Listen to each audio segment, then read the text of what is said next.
Greetings, beautiful mutants. This is Mark of DEVO, and we're here for Forecastle. Mark, it's nice to have you here. Thank you for coming and sitting with us, and thanks for performing today. Why, it's an honor, sir. Okay, so you have a new album. Can you tell me a little bit about Something for Everyone? You know, we were watching the collapse of the record industry and getting so excited about it. We just wanted to be part of it, finally sweeping the old business as usual out the door. So we decided to come join in. So that's why we're here. So how have you seen the devolution of music and the oversaturation of the music community? Well, see, I know you're calling it oversaturation. I happen to really be happy with the way things are going. When I was a kid, when I was your age, I'd go to the record store and I'd go down to the very end of the row and there'd be a bin that said other stuff. And then I'd find Captain Beefheart or Wild Man Fisher or even Frank Zappa or Silver Apples or something, or a couple of electronic records, and that'd be it. And now it's like, because of the internet, you can say, okay, I'm interested in Eskimo, clog dancing, hula, death metal. And you put all those four terms in a search, and you're going to find somebody that describes. And to me, that's really amazing. And I think it's maybe the best time to be in music since I've been alive. I think it's really a great time to be a kid. I wish I was 20 right now, because it'd be so much fun to just be starting in the music business, because it's all about to change in a really big way. And how about for bands getting into the industry? Do you think would it be? I think it would be very hard for them right now. Well, you know what? If you're getting into the music business because you want to be a rock star, you're probably 20 years, 30 years too late. But if you're getting in it because you're an artist and you're obsessed and you have a compulsion to do what you're doing, it's a really great time, because you can just pick up your phone or go to your computer, and there's more power there than the Beatles had when they recorded their first couple albums.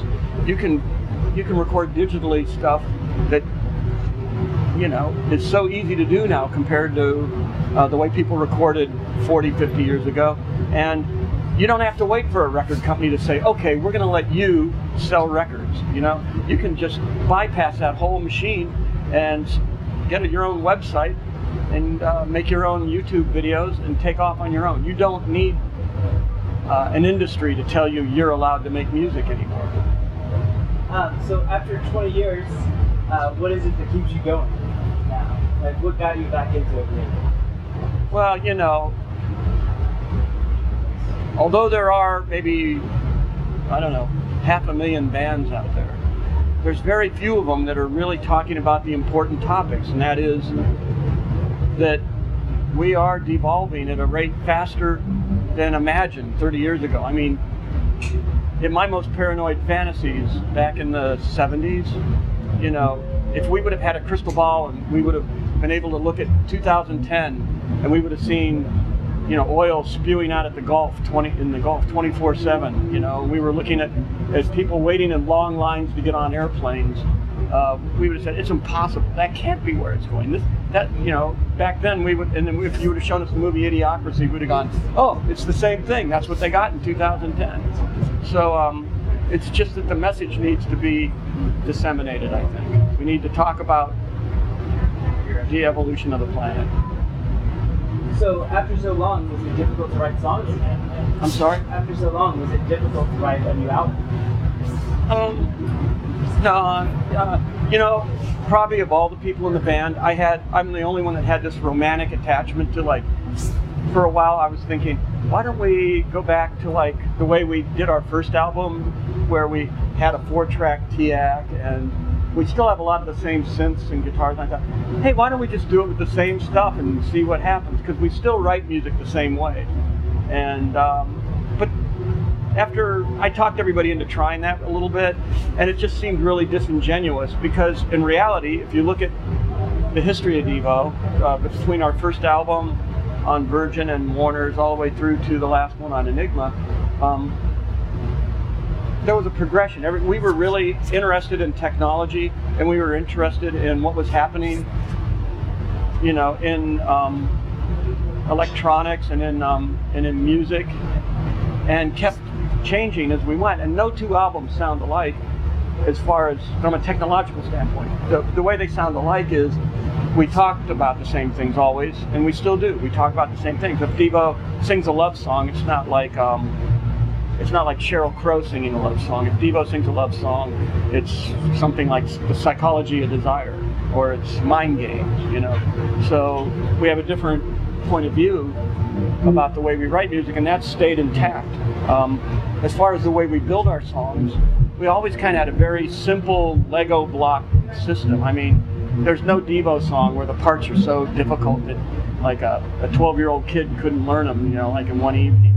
Everybody's part in the band, you know. It's like our stuff's all very simple anyhow. So I don't know. I think in a lot of ways this album is very true to the trajectory of the band. I think it fits in pretty nicely. Can you tell me a little bit about the focus group?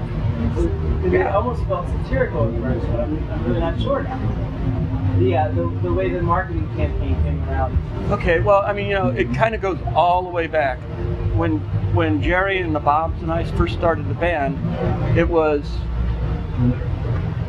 heavily influenced by the fact that we were protesting the war in Vietnam at Kent State in 1970, and we were there for kids getting shot and killed.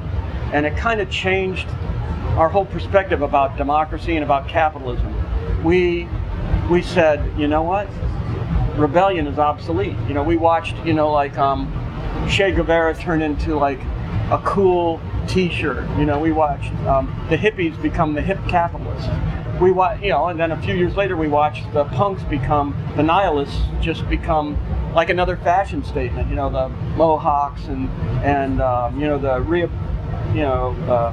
reusing Dada artwork again, you know, by the Sex Pistols. It just became like a fashion statement that was nullified. And we decided subversion was the only way to change things in this country and in a capitalistic country. And we looked around to see who did it best, and we decided Madison Avenue did it best. We looked at what they did, and they usually were for the wrong reasons. They usually were selling shit to people that they didn't need or shouldn't be buying. It was usually for conspicuous consumption. But we were impressed with the techniques of Madison Avenue, and we tried to absorb them through the years and use subversion and subliminal messages.